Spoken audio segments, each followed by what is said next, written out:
이제 수요 배우고 공급 배울 건데 수요에서 몇 가지 배운다고 했으면 6가지 개념. 자, 바꿔요. 개념 배우고 그 다음에 이 수요 법칙, 수요 곡선 이렇게 배우고 수요랑 결정 요인 배우고 5번 수요랑 변화, 수요 변화 6번 수요 변화 요인 이렇게 배운단 말이에요. 공급도 패턴이 똑같습니다. 그러면 이제 수요부터 배울 건데요. 우리가 경제학을 배우기 전에 수요 그러면 물건을 샀다 이렇게 생각한다고. 그게 아니에요. 샀다 하면 죽사 발라는 거야. 그러니까 샀냐 안 샀냐를 물어봐.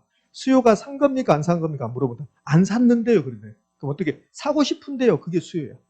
의미하셨죠? 됐어. 그럼 나 이제 50점 맞은 거야. 부동산의 경우 50점. 50점 맞은 거라고. 이제 10점만 더 하면 돼. 10점만. 10점은 4개 찍어서 맞겠다. 그럼 합격이네 이제. 자, 봐요. 시장에 갑니다. 시장에 가면 수요자하고 공급자가 있죠. 그럼 수요자하고 공급자예요. 시장에 가면 수요자가 있고 공급자가 있는데 수요자가 하는 행동을 수요라고 그래. 수요자가 하는 행동을. 그럼 시장에 가면 공급자가 있는데 공급자가 하는 행동을 공급이라고 그래요. 그러니까 수요가 뭡니까? 수요자가 어떻게 행동합니까? 공급이 뭡니까? 공급자가 어떻게 행동합니까? 그러면 공급자가 행동하는 논리 딱 하나만 해볼게요. 공급자들은 물건의 가격이 높아지면 그럼 공급량을 증가시킬 가능성이 있을까? 증가. 맞죠? 그걸 공급 법칙이라고 한다고. 그럼 여러분 대부분 수요자고 저도 수요자니까 수요자들은 물건의 가격이 올라가면 수요량을 증가시키고 감소시킬까? 감소. 됐죠? 그걸 수요 법칙을 한단 말이에요. 그럼 시장에서 수요자와 공급자가 이제 만나는데 수요자의 마음은 수요, 공급자의 마음은 공급이란 말이에요. 이 두 사람이 이제 만나요. 그럼 만나서 그냥 악수하고 헤어지는 게 아니라 두 사람이 만나서 가격 결정해요. 가격을 결정한단 말이에요. 가격을 결정합니다. 그럼 이렇게 되는 거예요. 수요는 공급 만나서 가격 결정한다. 그럼 물건을 이미 사버린 것은 가격이 결정돼 버렸죠. 그럼 수요도 아니다? 아니라는 거야. 그러니까 수요는 물건을 사고 싶어 하는 거고 공급은 물건을 판 겁니까? 팔고자 하는 겁니까? 팔고자 하는 거야. 팔고자 하는 거. 됐죠? 자, 그럼 이제 첫 번째 수요는 일정 기간 동안 한 달 동안 그 말이야. 여기다 사과라고 써볼게요. 사과 수요는 내가 한 달 동안에 수요자가 한 달 동안에 사과를 구입하고자 하는 욕구 이걸 수요라고 그래요. 사과를 사버린 게 아니라 의미하셨죠?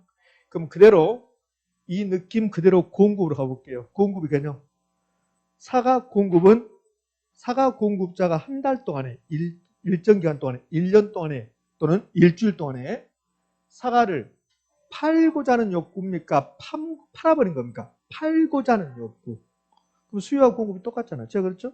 수요 알면 공급은 자동적으로 알게 된다. 됐죠? 자, 그런데 이걸 경제학에서는 이렇게 복잡하게 해요. 요 일정 기간을 유량 개념이다 이렇게 표현하는 거야. 그다음에 구입하고자 하는 우선 물건을 샀습니까? 안 샀습니까? 안 샀어. 이런 것을 사전적 개념이다 이렇게 한다고. 우리 이런 말 쓰잖아요. 뭐뭐 하기 전에 사전에 미리 연락 좀 줄래? 그런단 말이야. 그 사전이야. 사전. 그다음에 욕구. 이 욕구는 내가 물건을 사고 싶다. 사고 싶다. 그게 욕구야. 사버린 게 아니라 사고 싶다.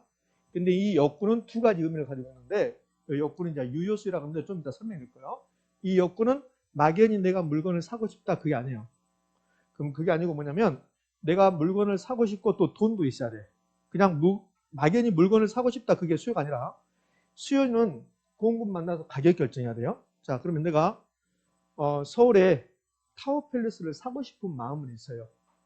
그러면 내가 사고 싶은 마음 욕구는 있단 말이에요. 그럼 이제 타워팰리스 공급자를 만나서 가격을 결정해야 되는데 내가 돈이 없으면 가격이 결정됩니까? 안 됩니까? 안 되는 거잖아요.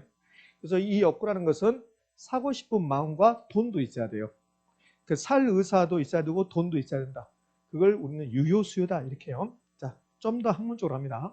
수요라는 것은 일정 기간 동안에 어떤 재화나 용역을 구입하자는 욕구. 이걸 학문적으로 경제학자들은 수요는 유량 개념입니다. 사전적 개념입니다. 그다음에 유효 수요입니다. 이렇게 한단 말이에요. 그럼 유량 개념이 뭔데 이제 우리 시험에 물어봐. 유량 개념은 일정 기간 동안에 측정되는 개념입니다. 이렇게 내는 거야 시험에. 근데 유량의 반대가 저량이라는 게 있다고. 저량은 일정 시점에 측정됩니다. 이렇게 한다고. 유량과 저량은 별도로 또 배우게 돼. 별도로 이렇게. 그다음에 사전적 개념이라는 것은 수요라는 것은 물건을 사버린 게 아니라 구입하고자 하는 거예요. 그래서 요 구입한 그러면 틀린 말이에요. 수요에서 구입한 그러면 오더 X다? X 틀린 말이라는 소리예요. 그리고 구입하고자 하는 사전적 개념이다. 그다음에 유효수요는 내가 막연히 어떤 물건을 살고 싶은 마음이 있다. 살 의사가 있다. 여기에 수요가 욕구가 아니라 살 의사와 무엇도 있어야 돼? 지불 능력, 돈도 있어야 된다는 소리야. 내가 돈을 가지고 있으면서 물건을 사고 싶어야 한다. 그걸 유효수요라고 한다. 이 지불 능력은 구매력이 봐봐요. 한자말 그대로 해볼까요? 구매가 물건을 사고 싶은 거예요. 힘, 물건을 사는 힘, 물건을 사는 힘을 가지고 있는 게 뭐예요?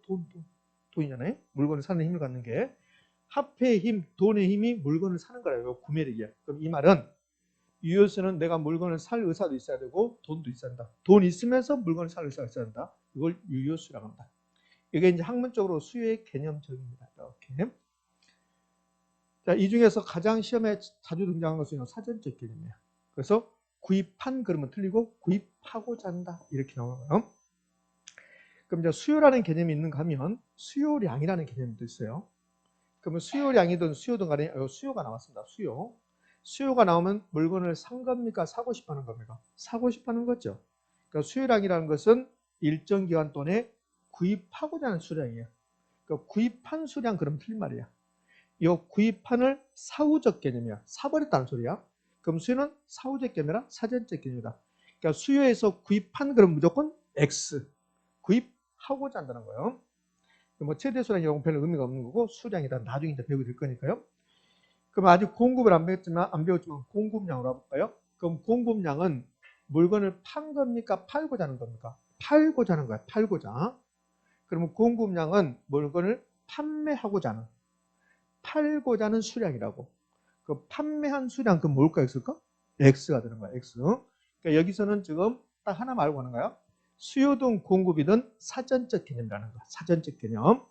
그러면 수요에서 구입한 X, 공급에서 판매한 X. 되셨죠? 이렇게.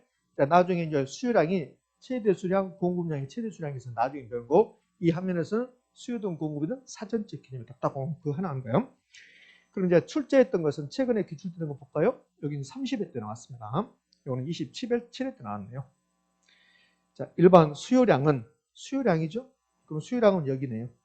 수요량이든 수요든 간에 수요가 나오면 사전적 개념이야.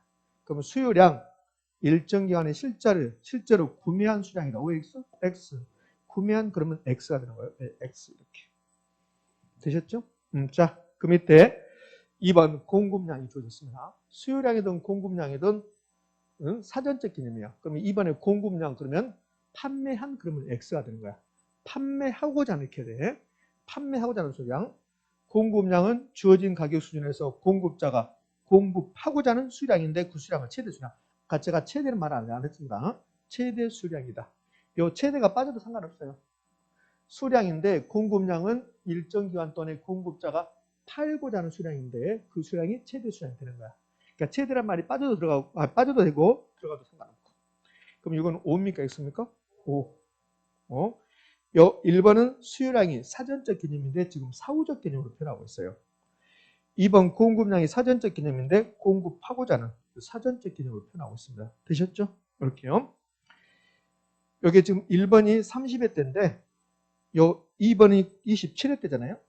그럼 30회 때도 공급량이 나왔어요. 30회 때 공급량을 이렇게 해서 27회 때는 이렇게 오른말 줬고 30회 때는 어떻게 줬냐면 공급량은 일정 기간 동안에 실제로 판매한 수량이 이렇게 됐거든. 그 뭡니까? 있습니까? X. 의미하셨죠? 됐습니다. 이렇게. 그러니까 첫 번째 우리 수요 공급은 전부 다 사전적 개념이다. 이거 이제 됐어요.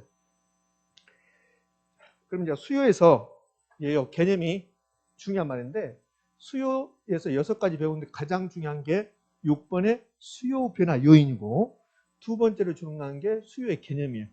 그럼 수요의 개념에서 가장 시험에 잘 나온 거 이거. 유량과 저량 구별하는 거. 그래서 지금부터 유량과 저량을 구별하러 가는 거야. 그럼 수요의 개념에서는 하나, 둘, 세 가지 내용이잖아요. 수 가지 내용인데 요 유량과 저량 구별하는 게 가장 시험에 잘 나오고 그다음에 두 번째 수요든 공급이든 사전 개념이라는 거. 그거하고 요 유효수는 잘 나오지 않는 편이고 이렇게 돼 있어요. 그러면 수요 개념에서 가장 중요한 게 유량과 저량이니까 지금부터 유량, 저량을 살펴보러 가는 거야.